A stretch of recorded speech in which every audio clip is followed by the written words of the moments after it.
Hey guys, it's Brandon. Today I'm going to be doing something a little bit different, something I normally don't do that deviates from the standard review of the larger or smaller, newer company and deviates from the little cringe skits that I like to do from time to time. Today I'm going to be talking about my most used pomades of 2018. Now, I know I'm a little bit late because it's the middle of January, and typically I don't do these types of things, but I've been getting requests and normally I ignore it because I don't like to single out companies and say, this is the best one, blah, blah, blah. So what I'm going to do is just talk about what worked the best for me out of 2018. Now, there's going to be two products that weren't necessarily released in 2018, but like I said, this was my most used products of 2018. The rest of them were released in 2018. Just wanted to give you that disclaimer if you were looking for the best of 2018. That's not what I'm doing. So without further ado, let's get into it. First and foremost, I wanted to talk about my no-brainer go-to. If I was having a day at work to where I didn't know what I wanted to do, I didn't know what I wanted to put in my hair. I didn't know what kind of style I wanted to do. Maybe I was testing a product and I put it in and I was like, oh, this sucks, and then would wash it out. I would always go to the old reliable, something that always works for me, always come through in a pinch and is really, really good and, like I said, reliable. And that is the Nostalgic Grooming Water-Based Medium. The reason I like this stuff is because it has surprisingly good endurance for a medium. It has great slickability, great restylability, which for me is important when I'm doing heavy lifting at work or just going throughout the day. And it uses mango butter as one of the top ingredients, so when you wash it out, it leaves your hair feeling nice and nourished and refreshed.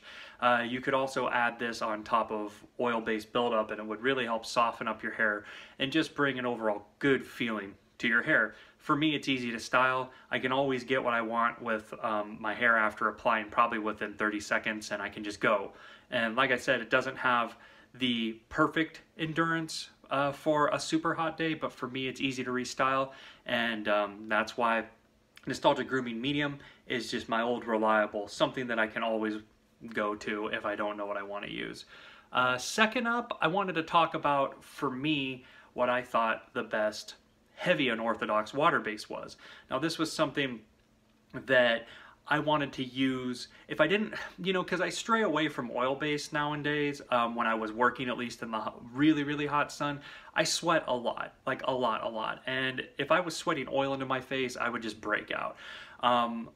Now, that's not to say that I don't like oil-based. I do. I love them. I love the heavier stuff. But for me, at work, I don't really necessarily like to wear them as much as I used to. So I was looking for heavy unorthodox water base, feeling that hopefully they wouldn't help me break out as much. And the one for me that just worked, that was really reliable, would keep your hair solid throughout the whole day, but if you wanted to restyle, you could restyle it. Great endurance, great longevity, was the Cillian's Asylum Grease. Now this stuff uses beeswax and soy wax, which to me, I thought, because I don't like waxy products, as you know, to me, I was like, this isn't gonna work. But the way it's mixed and made, it provides a really good stronghold that's easy to restyle. It's like that perfect middle ground for me. So when I was looking for something heavy that I wanted to last throughout the day, but was fairly easy to wash out, I would go to Cillian's Asylum Grease. It was reliable, it smells good. The one flaw that I had, and I've reviewed this product as well as the last product, the one flaw that I had upon further use of it is that the scent for me was really, really strong. So if you have a sensitivity to stronger scents, you might not like this, especially if you're using it out in the heat. But other than that, everything was pretty much gravy for me. Going on to my favorite oil-based. Now this is one that I did use a lot when I wanted to use oil-based. It was reliable, it smelled good, and I was surprised. A lot of people liken this stuff to goon grease, and for me, I was really actually like going in with a critical eye of like, well, is it like goon grease? Is it not? But then trying to stay like a medium ground. But in the back of my brain, I was like, this feels on par or better than Goon Grease, and I can see why people would like it. And that is the Grand Classics Grooming Shop Grease. Now for me, this was my favorite, most used oil base just because, like I said, I didn't have to use a lot. It had really good hold. It says that this was superior strength, and on the back it has hold 5 out of 5 and shine 5 out of 5. So this was the shiny, heavy holdy pomade. But for me, it came off more like a firm, and it was really flexible for what you would want out of a heavier oil base. For me, I like the medium oil base too, but since I have the nostalgic grooming stuff that felt like an oil base to me, I was looking for a really good heavy holding oil base that I could wear on the weekends or sometimes at work if I wanted to. I did give this endurance test and it worked really well. I was really surprised, and like I said, this one was a good one that I just really enjoyed overall. Now next, I wanted to talk about a pomade that for me was one that I would use if I was feeling lazy. This was kind of like my go-to for, I don't want to put much work into my hair, I don't want to style it a bunch, I just want to toss it in and go. This is like a weekend, or if I had to go out and do something in the evening and I didn't want to, you know, look horrible, I would toss this stuff in. So I would say that this was my perfect lazy day pomade, and this is the Grey Ghost Stronghold Cream Pomade. Now, the stuff that I like, or the reason I like this stuff, is because for me, it was just, you can use a very small amount, like 3 small scoops, like dime-sized scoops. You just toss it into your hair, tussle it up, and you're good to go. Like, this is one of the ones that like I can put very, very little effort into. I'm gonna have a review coming up, but this was one of the ones that I really liked. I use it a lot, and I actually have it in my hair right now, and it's super easy, super reliable, good longevity.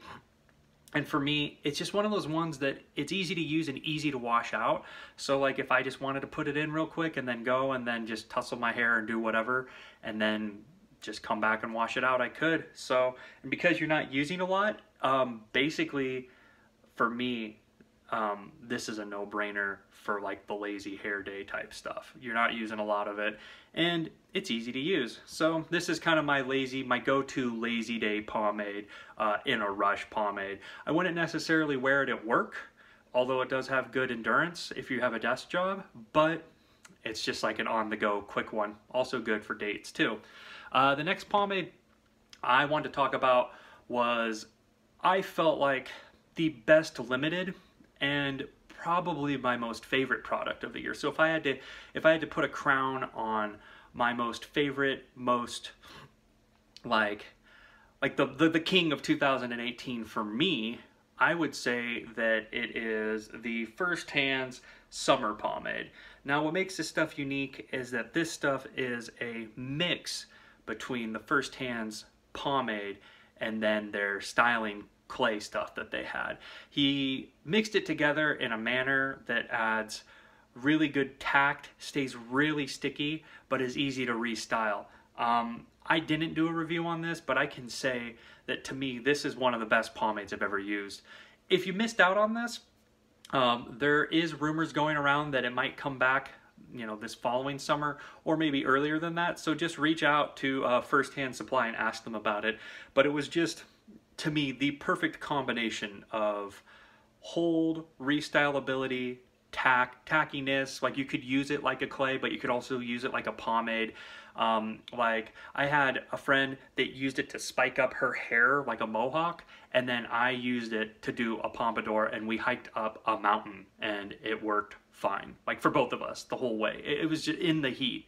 So it's just super solid. Now I want to talk about my most used tonic in 2018. Like, I know I'm not doing, this is the best product of 2000. I know I said I wouldn't do that. Like, this is which one I feel like is the best. But to me, I feel like this is the best tonic of 2018. And as well as my most used. And that is the Root and Muddle Solid Grooming Tonic, the organic oil-based hair tonic. Now, the reason I love this stuff is not only the scent is good, not only does it nourish your hair and your beard, facial hair in general, and just hair in general. It nourishes everything, it's easy to wash out, it smells good, but the reason I like this so much is it acted like a light holding oil base. And that's the one reason that I feel like it's a step above a lot of the other tonics, is that this has hold.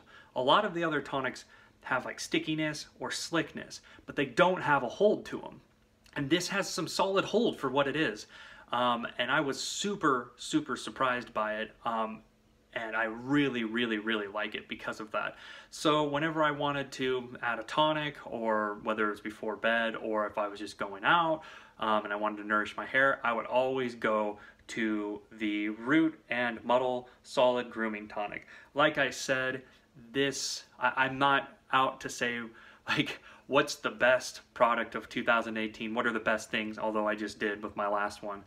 But this is another one that I kind of have to step away from my most used and say this is, in my opinion, the best tonic of 2018. Anyways, moving on, my most used beard product was, and this is just short and simple, the Pomp's Not Dead Royal Oil. It has a nice manly scent, and I just found myself always going to this. I had this in the truck at my work. If I wanted some oil in the morning, I'd put it in. It's just hydrating, not too greasy, not too dry. I talk about this and the beard oil in my beard grooming video, which you can check out. But this is one of my favorites and one of my go-tos. This is one of the other products along with the Nostalgia Grooming that wasn't from 2018. But I used it so much, I used it like every other day or almost every day, that I had to talk about it. It's just a solid oil-based, or a solid beard oil. And you can also use it as pre-shave oil, but seeing as I always wear, you know, a beard, yeah, but I would apply it, and when I was doing my edging and stuff, it worked really good and made for smooth edging lineups on my beard as well. Now, that's pretty much it, although this doesn't fall into my most used product of 2018, but I did want to like add one final like category and say this was the biggest surprise of me for 2018. Something that I was just like, damn, I was not expecting that, but it actually turned out pretty good. And that is the Suavecito oil-based. Now, to me, when you hear Suavecito, I mean, I put the reviews out, I have reviews of this. When you hear Suavecito, you kind of know what you're gonna get, what to expect. But for me, for an oil-based with such little ingredients, I was pleasantly surprised how good this product worked as an oil-based. I did have gripes with it. It's not the most perfect oil-based, definitely not my favorite oil-based of 2018, nor was it a most used oil-based of 2018, but it just surprised me because this is something like that I haven't gotten from Suavecito so far, and it was something that I felt like needed to be mentioned if you were looking into this. Check out my review on it if you want more information on it. Anyways, that's it, guys. That's all I pretty much have to say. Those were all my categories, why I use them, why I like them so much. I hope that, you know, you guys have checked them out or are going to check them out. Like I said, for me, those just all worked under the reasons why I gave. So I wouldn't say that necessarily all of them are the best products of 2018, except for the few that I went out of my way to say, but they definitely were my most used. Let me know what your most used products were in kind of like the same categories. I'm just interested if you guys want to, like, just put them underneath. Always gives me something new to try. And as always, if you've tried any of those, let me know what you think. And I have reviews for all of them, almost all of them up, so feel free to check them out, and hope you have a good one, guys.